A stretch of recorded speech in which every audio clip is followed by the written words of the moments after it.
Hi everyone, welcome. I'm just going to take a moment to let some people sign on.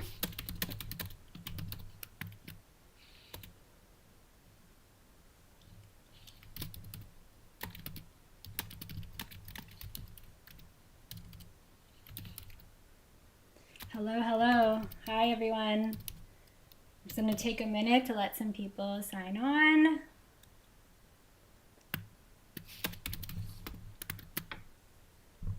Perfect. So, hi. So we have the chat going to the left. So I just said hi to everybody there. You can leave me your questions there and we'll answer them later. Hello, hi. Let's just take a minute to let some people sign on and then I will get started.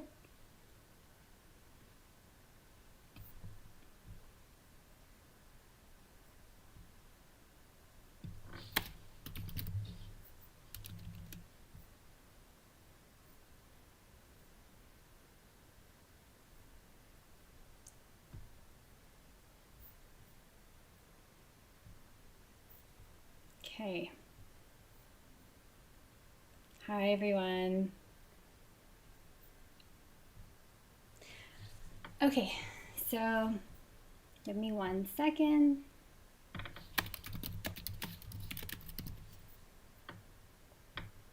I see some people logging in, so we have some more viewers, so just give me a second. Let's just see if any more people will come on, and then I will start.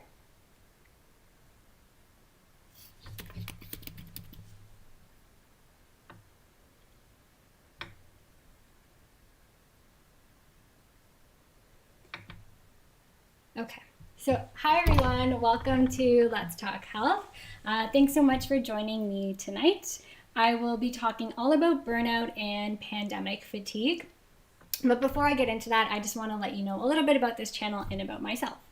So I started this channel because I wanted a space where we could connect together and engage in conversation and discuss relevant health topics.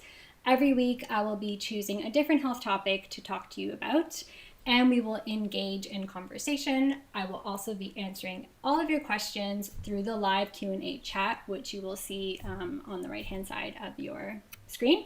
So you can ask me the questions there, and then I will be answering them later at the end of the conversation today. So today is all about burnout, as I mentioned.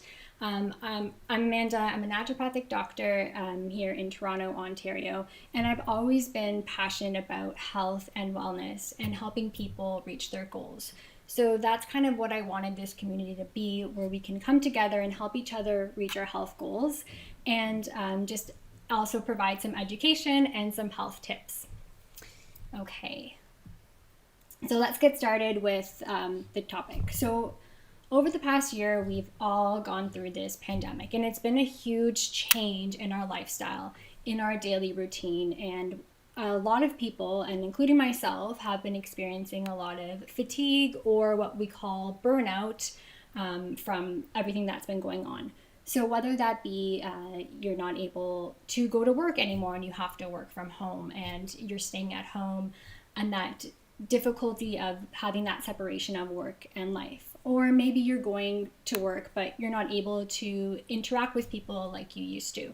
So let me know in the chat right now, is that something that you've been experiencing? Have you been experiencing a shift in your lifestyle due to the pandemic and kind of feeling like you've maybe been stuck in a rut and out of the routine that you used to be in? So all you have to do is in the chat, just say either yes, no, or kind of.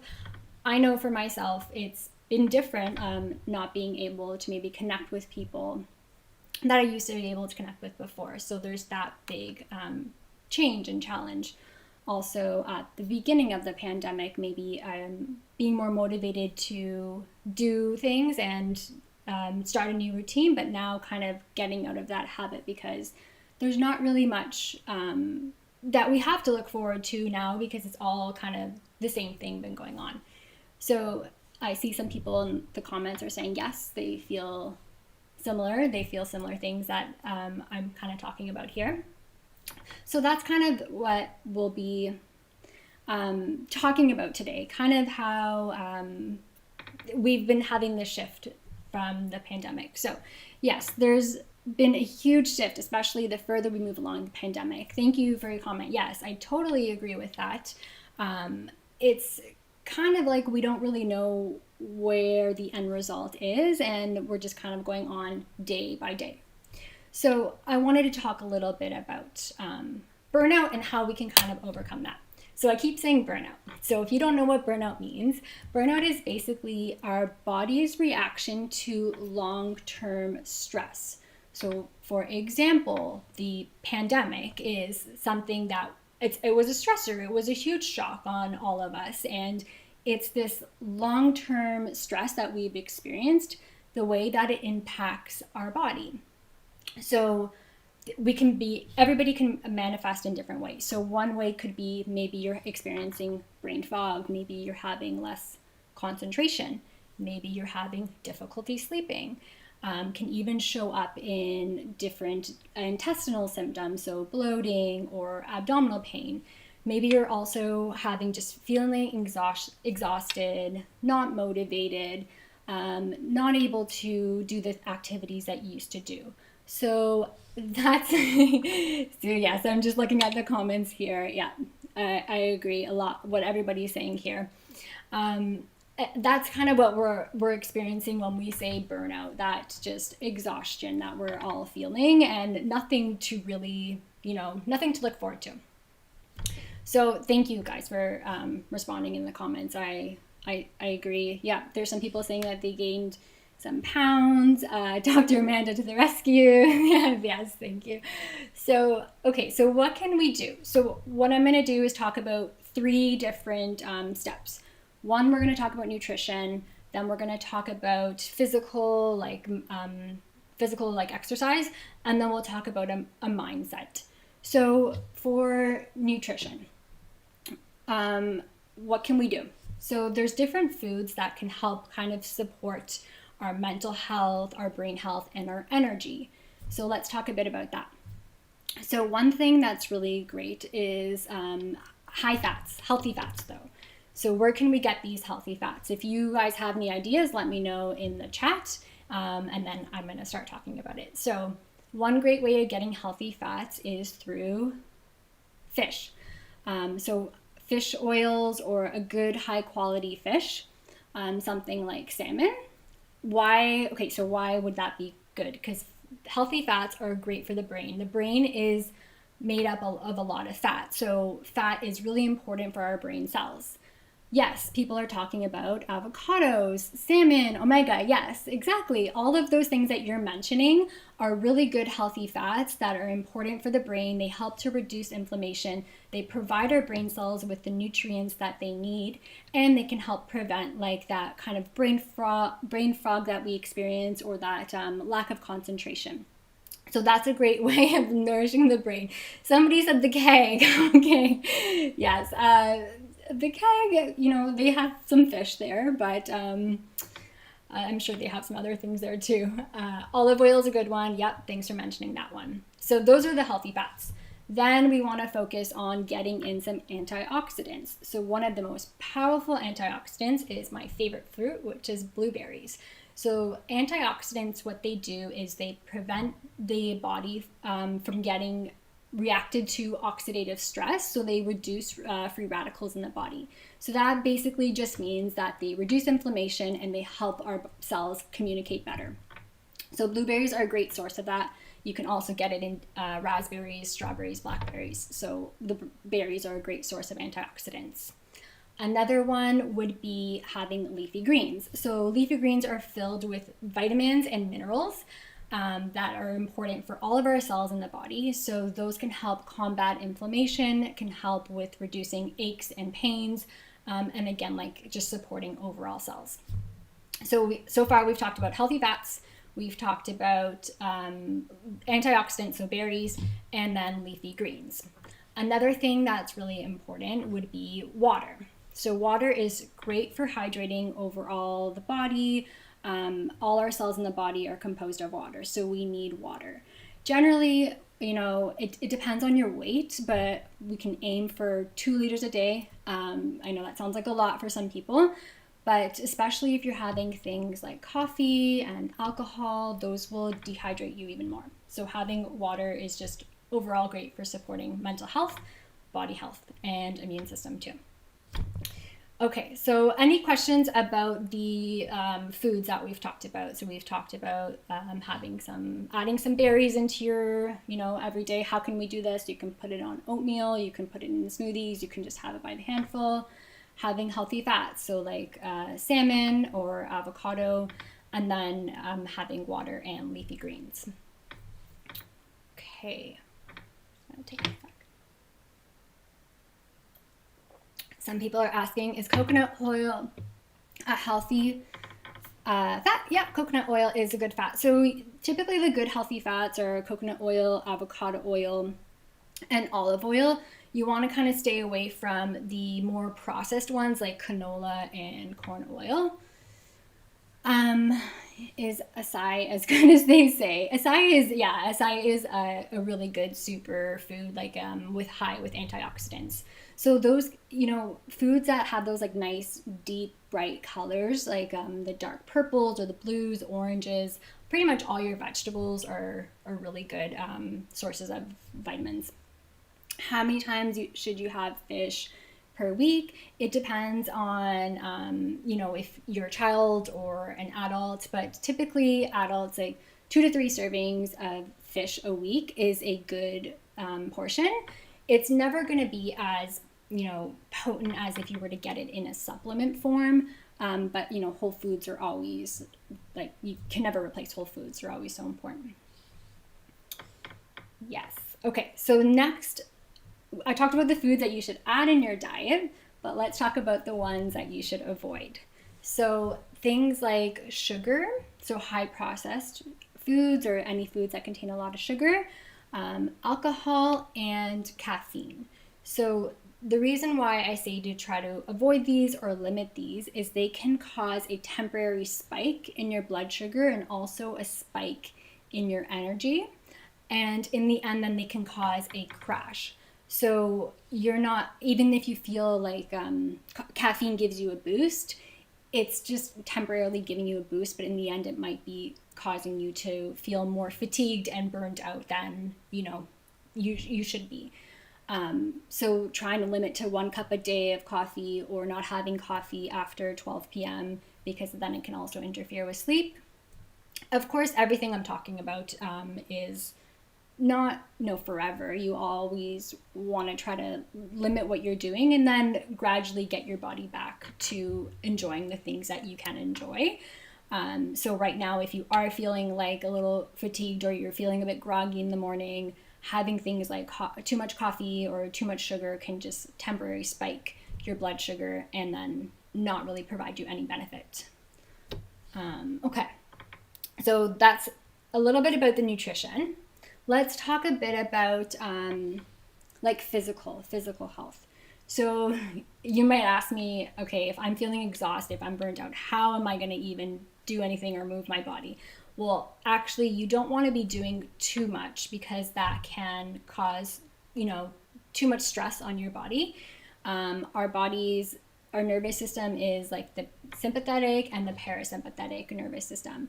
So your sympathetic is your fight or flight. That's what has like high adrenaline and high cortisol. And what, they say is like when you would see a lion or a bear and you would just like, your blood pressure would go up and you would start running away. So that's your sympathetic nervous system.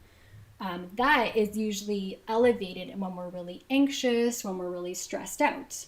Your parasympathetic nervous system, on the other hand, is your rest, digest nervous system. So we actually want to be a little bit more in a parasympathetic state. That will allow us to feel more calm, that will allow our food to digest, and overall just feeling like less anxious and less stressed. So if you are really stressed out, you actually don't want to do workouts that are super high intensity and too much on the body, because that can further put a little bit more stress on your body and actually put you more into that sympathetic state. So we want to try to activate that parasympathetic nervous system. So some great ways of doing that are breathing techniques or even walking. So simple breathing techniques would be like breathing in through the nose and then breathing out through the mouth. So you can either do it for like a count of 4 in through the nose and then like a count of 8 out through the mouth.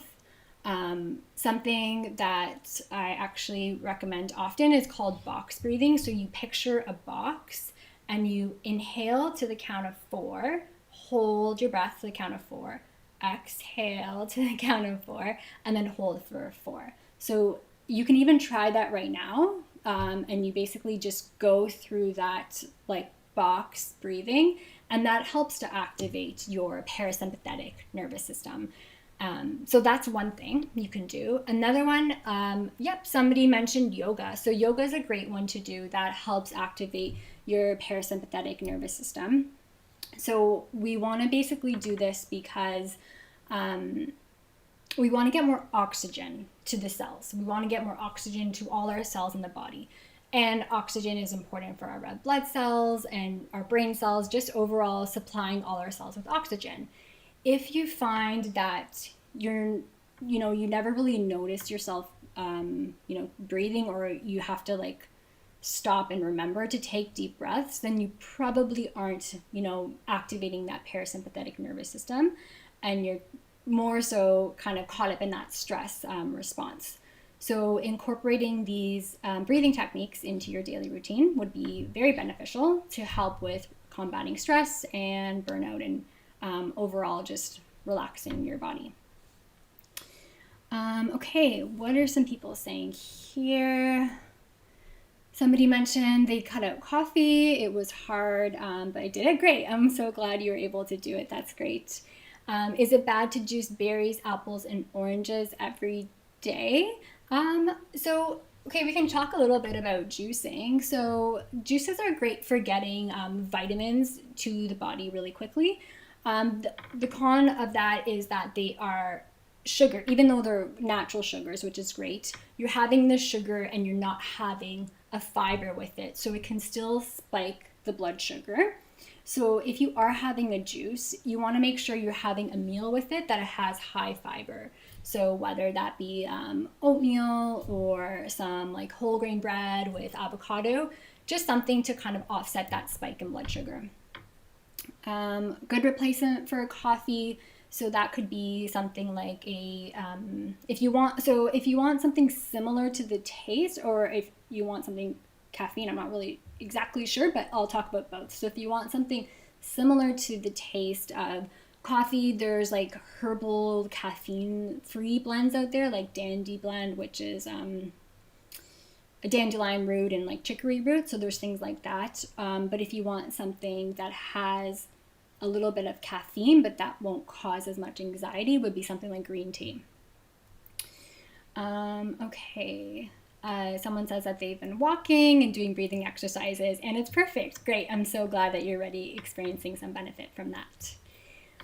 Okay, so we've talked a little bit about nutrition. We've talked about the physical aspect. So you want to always incorporate nutrition, physical aspect, and mindset into anything that you're doing, because that's going to be like an overall body approach.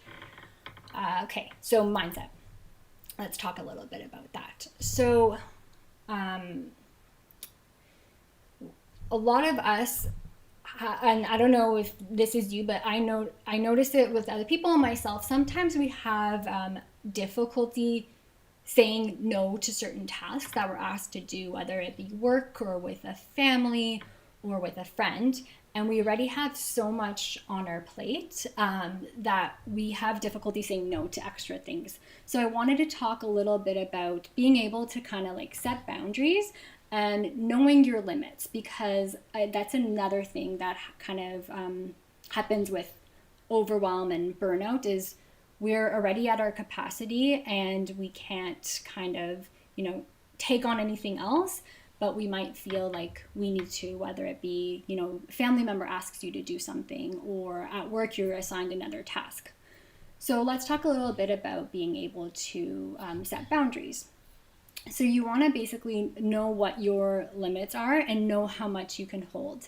And before you say yes to something, take the time to assess what your current situation is. Don't feel like you need to give somebody an answer right away. So take the time to kind of assess what do you have going on in your life, and are you able to take on another task? If you are, then great, you can say yes. But if not, all you have to do is simply say no, sorry, I can't. And you don't even need to explain yourself or explain the reason why. And that's an important thing, is just knowing when to set boundaries and knowing when to be able to say no to doing more tasks, because too much on your plate can just burn you out and overwhelm you even more. And then you won't be able to do those tasks that you're supposed to be doing efficiently. Another thing would be for yourself, setting realistic expectations.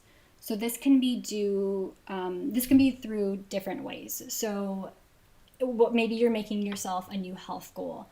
So you always want to make sure that it's something that's like specific and it's realistic and attainable to yourself.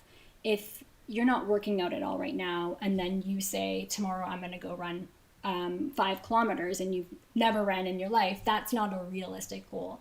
So that would be an example, like setting health goals. But just for anything that you're doing, you always want to have realistic expectations of what you can do. And then another thing would be prioritizing your needs. So whatever you have going on in your life right now, you want to make sure that you're prioritizing what's most important to you and what you have to do first.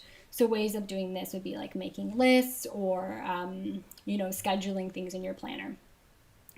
So let me know in the comments, are those tips a little bit helpful for you in terms of making a mindset around being able to have realistic expectations, knowing when to say no, being able to not take too much on your plate? And then basically the way that this ties in all with burnout is, if we're so exhausted and if we're overwhelmed, or if we're feeling like, we're stuck in this rut and we're not able to take on anything else, those are kind of some tips that you want to think about.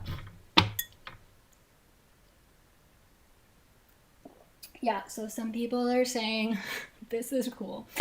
Thank you. Some people are saying, wow, that's me. It's hard to say no, like resonating with this, asking yourself what you need first. Of course, we want to be able to, know what we need to do and what we can take on. So like I said, writing down, what your expectations are and what your reality is and what the things you need to do are, and then being able to take a moment to think, like, can you take on anything else on your plate or not?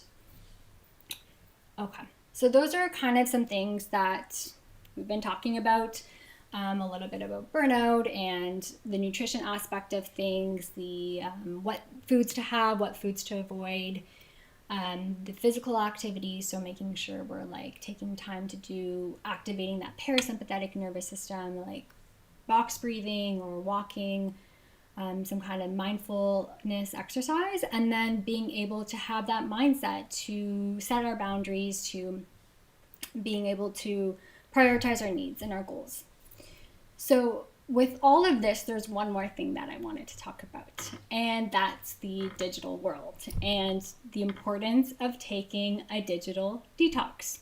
So if you've never heard of a digital detox, it is basically taking time away from our electronic devices. Now, you might think I'm crazy because I'm here talking with you on YouTube and I'm telling you it's important to take time away from our devices. Well, what I want to say is, it's the time that we kind of spent where we're either aimlessly scrolling through social media, or we're, playing games that aren't really anything beneficial to our health or our growth mindset, or we're spending time just watching the news or watching TV, and like time goes by, we're not really doing much. So yes, digital world is great because we can connect like we are right now. We can connect with family across the world. We can, educate ourselves. So it's great. But I wanted to talk a little bit about why it is a bit beneficial to unplug. So basically, unplugging yourself from the digital world for a little bit.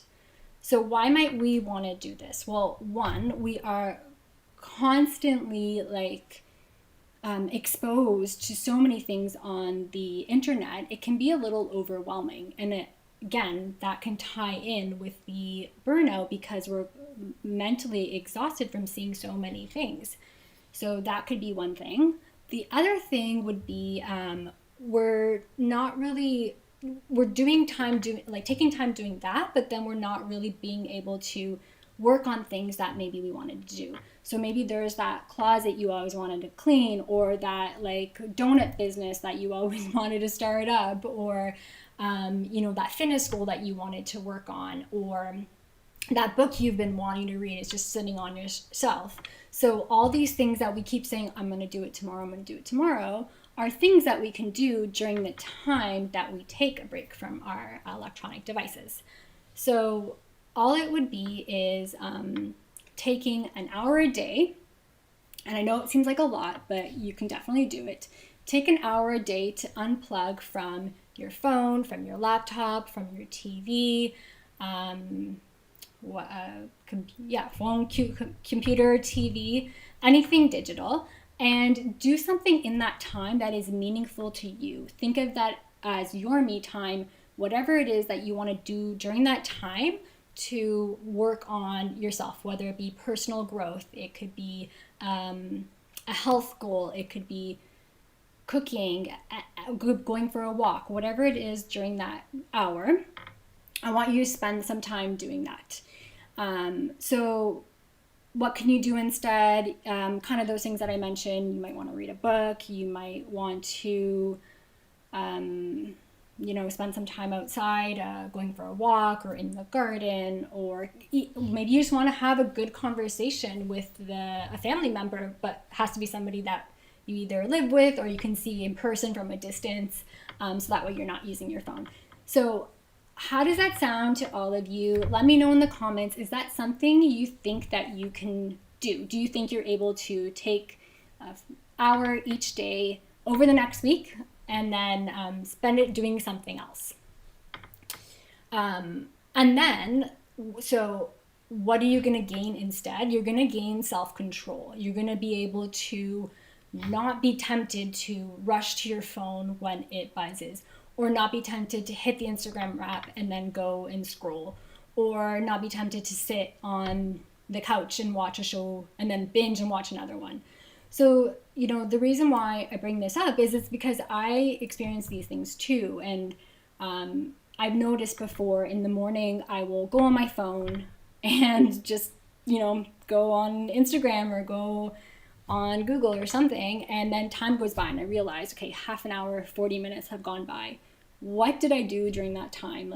Nothing. I could have did way more things that are more beneficial for my health. I could have meditated, I could have did yoga, I could have made a nourishing breakfast so that I'm not rushing out the door to go to work.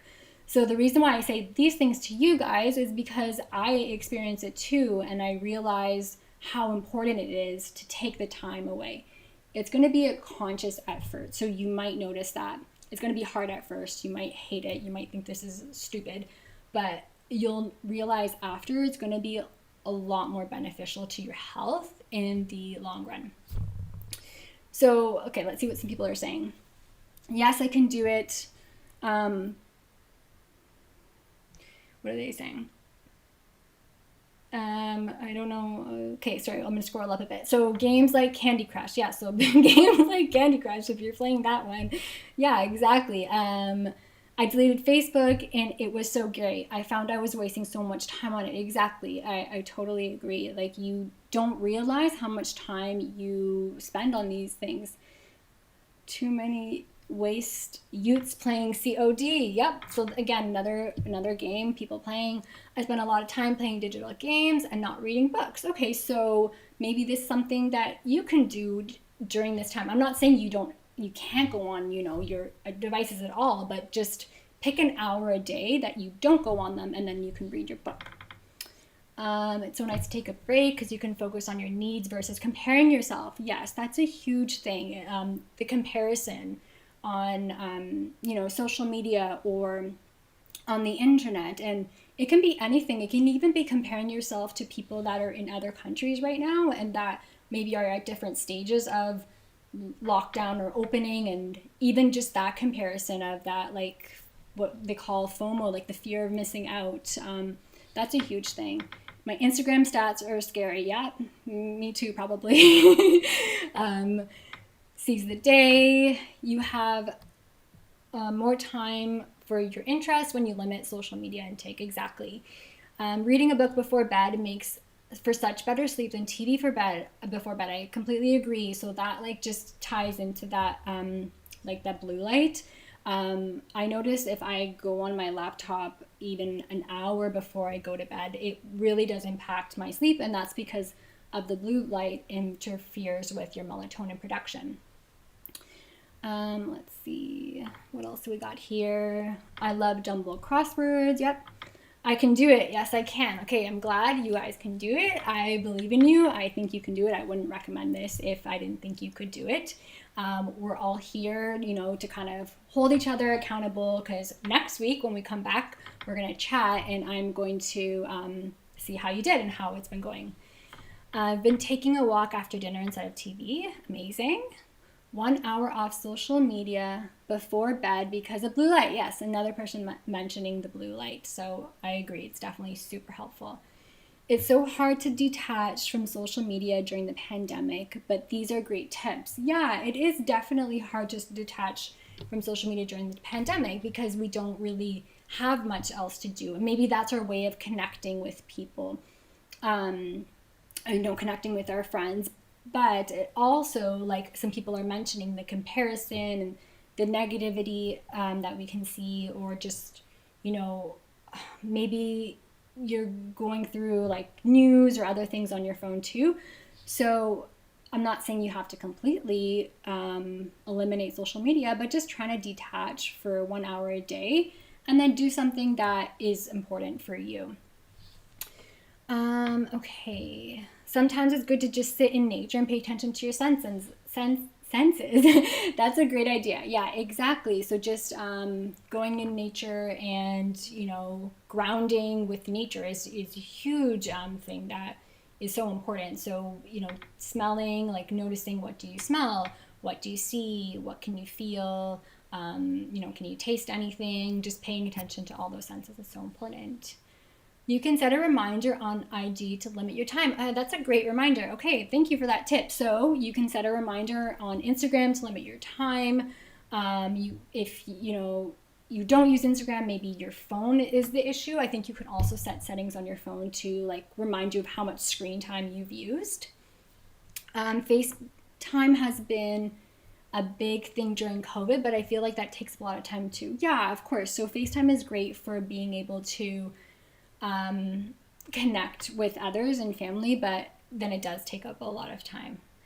I started reading a book before bed, but I read on my phone. So halfway there, yes. Exactly, halfway there. So that's great though that you're able to read the book, but I know that's hard because we're all digitalized and it's easy to read on the phone. There are some devices, I think like Kindles and stuff, that don't have the blue light, so they won't interrupt your sleep as much, but excited for next week. Yay. Okay, so I just want to recap everything that we've talked about, and then I'm going to jump into the Q&A to ask, you answer any of the questions. Okay, so to recap, we've talked about pandemic fatigue, burnout. So what is burnout?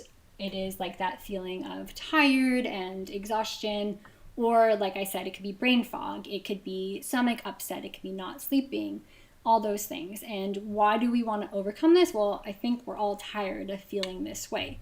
So we have to slowly work on it. So adding in some nutritious foods, like I mentioned, eliminating really sugary foods or too much coffee and too much alcohol.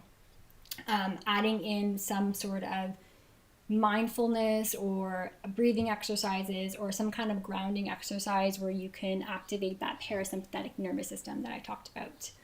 And then the mindset part where we talked about being able to say no, or knowing what your boundaries or setting realistic expectations. And then the digital detox aspect. So where we're going to just take 1 hour a day and we're going to unplug from the digital world.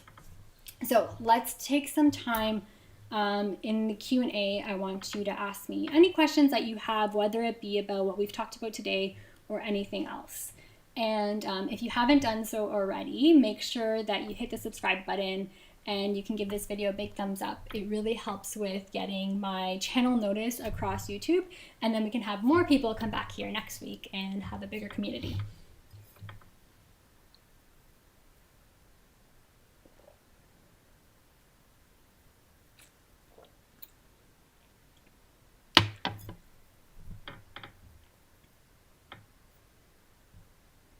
So let's see if there's any questions. Okay. So can you recommend an almond milk, please? Okay, so I'm not gonna say specific brands, but I'll tell you what you should look for. So there's so many different almond milks on the market. And if you're someone that maybe has like food sensitivities, or if you have like digestive upset, you might want to look for one that has minimal ingredients. So some of the things that they add into them to thicken them, they're not necessarily bad, but they can add in like guar gum and like locust bean gum, and then sometimes they add in oils, and that helps to thicken them. But actually sometimes those can be a little bit irritating for the gut, especially if you have a lot of sensitivities, or you have what we call like leaky gut syndrome, or you're just intestinal permeability, where you're just reacting to a lot of different foods.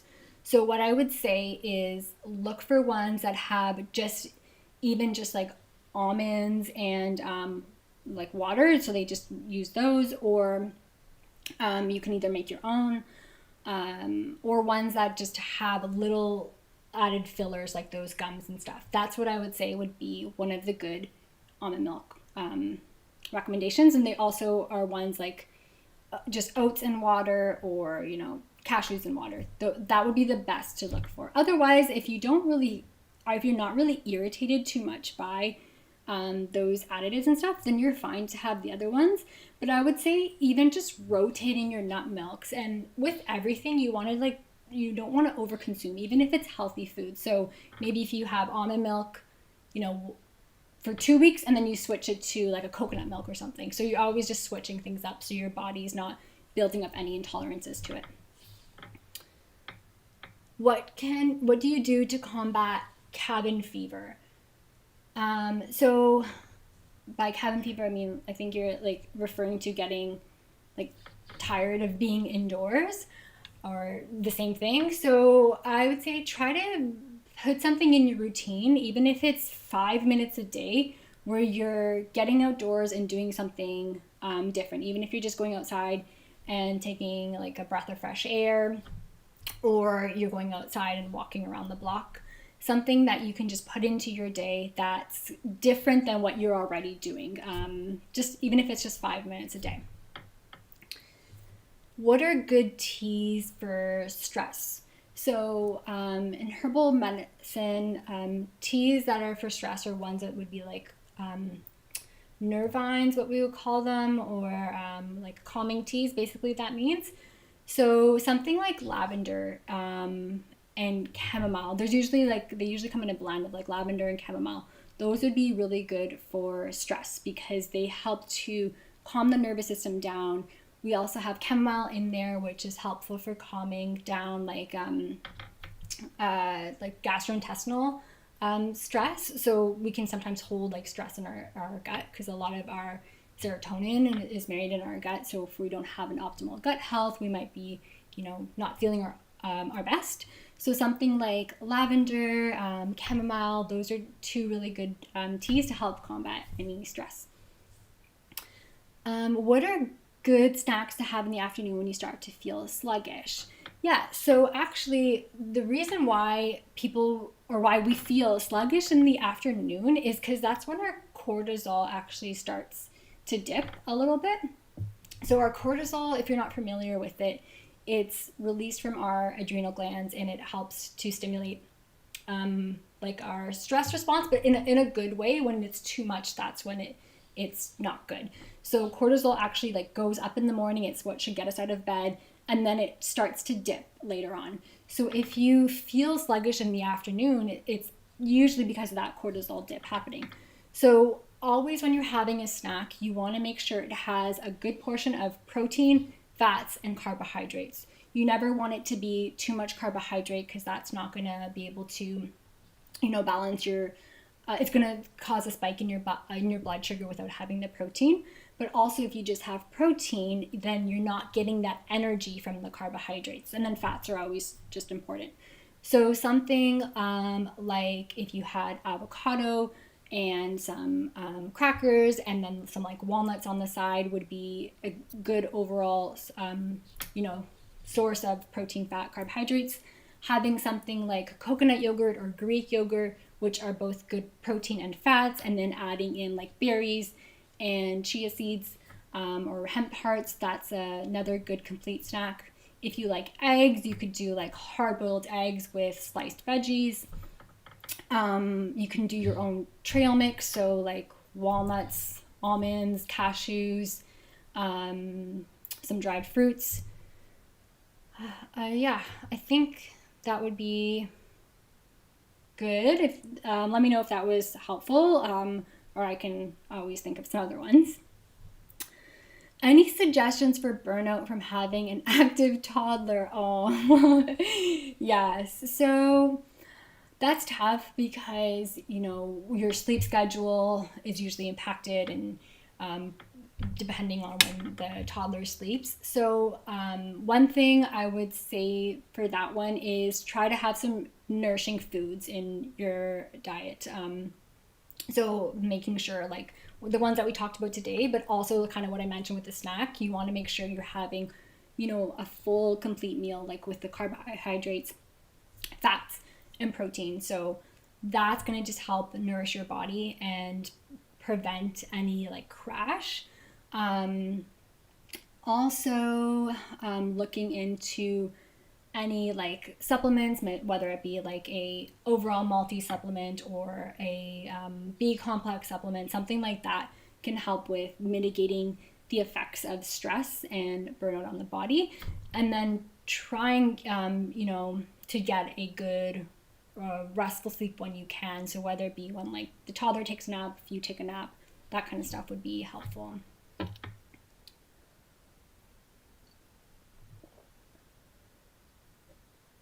Is box breathing something you can do every day preventively, or is it more for in the moment stress? You can do box breathing every day. I think deep breathing any day is important. The box breathing, I find it's more like structured, so it helps people remember it. But even if just like every day, if you did deep breathing, that would be something helpful for preventatively.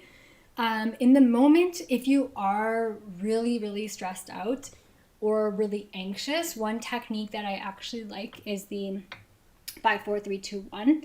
So you think about like 5 things that you can see, 4 things that you can feel, 3 things that you can hear, 2 things that you can smell, 1 thing that you can taste. So that's for like good when you're like stressed or anxious and you kind of tune in with your senses. So that's a good one for overcoming stress in the moment. But preventively, box breathing is good, or just any deep breathing. Are there any fortified cereals that are gluten-free? I'm actually not too sure of any fortified cereals that are gluten-free. If anybody actually knows, please feel free to mention that in the comments. But if not, I can look and then let you know next week. Increase your riboflavin. So you can also just get riboflavin in a supplement form if that's something that you were told that you need to increase more of. Okay. think that's the questions. Very helpful. Thank you, Dr. Amanda. I'm so glad that that was helpful. Yay, thank you. You're very welcome. I hope that that was helpful. Let me know if you could have any more questions. So, okay, we have a question. Can you recommend an ideal diet to combat indigestion? So indigestion is like that feeling of like not digesting things properly, but also can have reflux. So what you want to do is, yeah, like acid reflux, yeah. So you want to avoid triggering foods for acid reflux. So that triggering foods are typically spicy foods, tomatoes, citrusy foods, coffee is another trigger.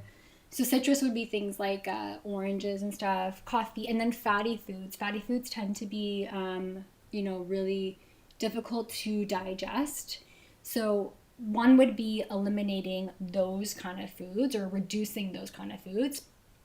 Another thing, it's not so much about like diet, but not having large meals or not eating too soon to going to bed. So like those are more so diet, I guess, techniques. So not having large meals, not eating too soon before going to bed, because then when you lie down, that can aggravate your acid reflux.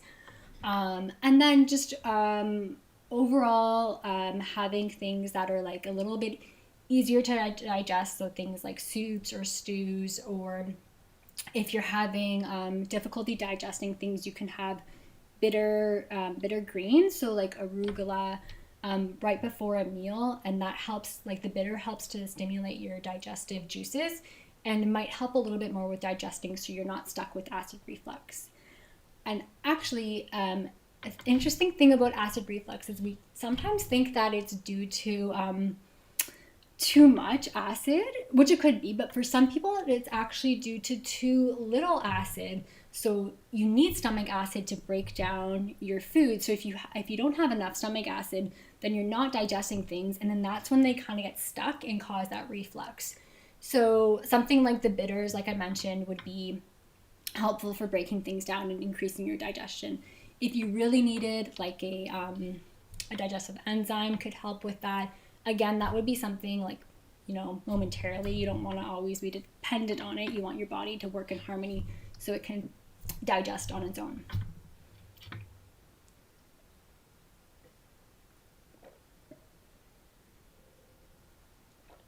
Okay, so somebody mentioned that this cereal you can find in healthy sections of the supermarket. So I think that Danielle was answering the question from before. So usually those healthy cereals in supermarkets should be gluten-free, and potentially they're fortified. Okay. Are antacids good to take? Any alternative natural remedy? So if you're told, by your healthcare provider that you should take one, then of course you always want to follow what they say. But in terms of like an alternative natural remedy, so there's certain teas that can help with decreasing acid reflux. So something like a licorice tea or marshmallow root tea or slippery elm. Those are something that we call demulcents in botanical medicine. So they help to like heal an irritated gut mucosa, which basically just means the lining of your gut. So if you experience like acid reflux, then those can be helpful. But in general, following the things I mentioned before by avoiding certain things, that would be probably the best thing to go for. Okay, do dairy-free products have enough calcium? They're usually fortified, I believe, with some calcium or vitamin D, but actually getting calcium through the diet, so like leafy green vegetables, nuts, those tend to have a lot of calcium. So those are good sources of calcium that are like vegetarian sources if you were looking for something like that to help increase your calcium. Always, if you're ever taking like calcium, you can take it with your magnesium and vitamin D supplements, because that helps the absorption. Okay, so I think almost done for today. We've had quite a few questions. If anybody wants any clarification, anything I talked about, let me know.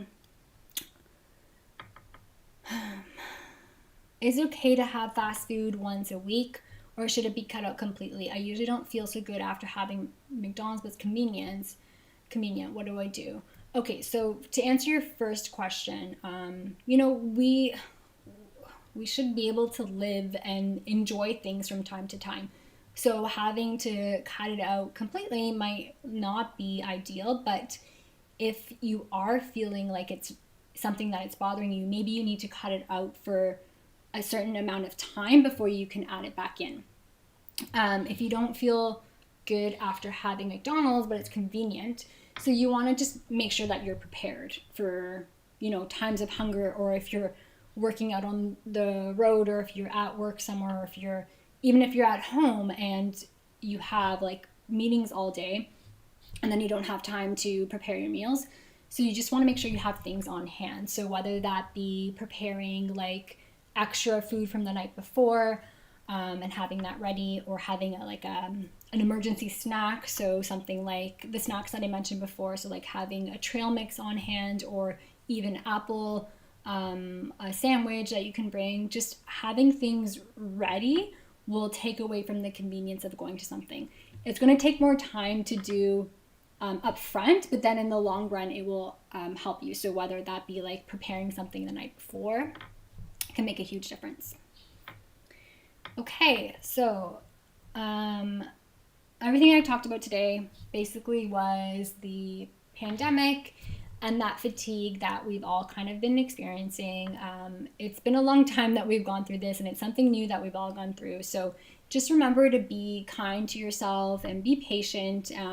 Just know that things are going to get better, and the best thing that you can do for your health is just trying to take some time to make little changes. It doesn't have to happen overnight.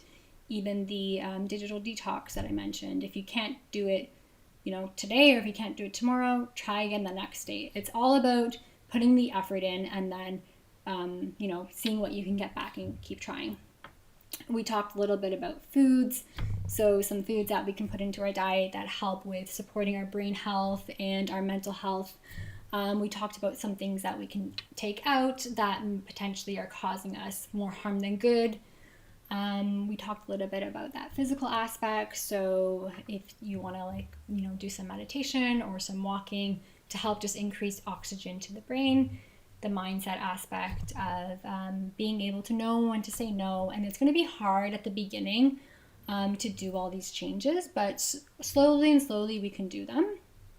And then that digital detox. So all of you, mentioned in the comments how much you noticed like that digital world impacting our day-to-day, and how we have difficulty maybe detaching. So we're all going to take this time to take 1 hour a day where we can just unplug and do something good for ourselves. And then we'll come back next week and chat about it. So if there's nothing else, then we will end here. I want to thank you all for coming and taking some time on your Friday night to, chat with me and build this community together. I would so appreciate it if you could subscribe to the channel, if you could like this video, share it with a friend or family member that can be, benefit from this. And then next week, I'm going to be chatting all about bloating, which is a really passionate topic of mine. I love gut health, so I can't wait to talk to you all about bloating and some root causes of bloating and some ways to overcome it.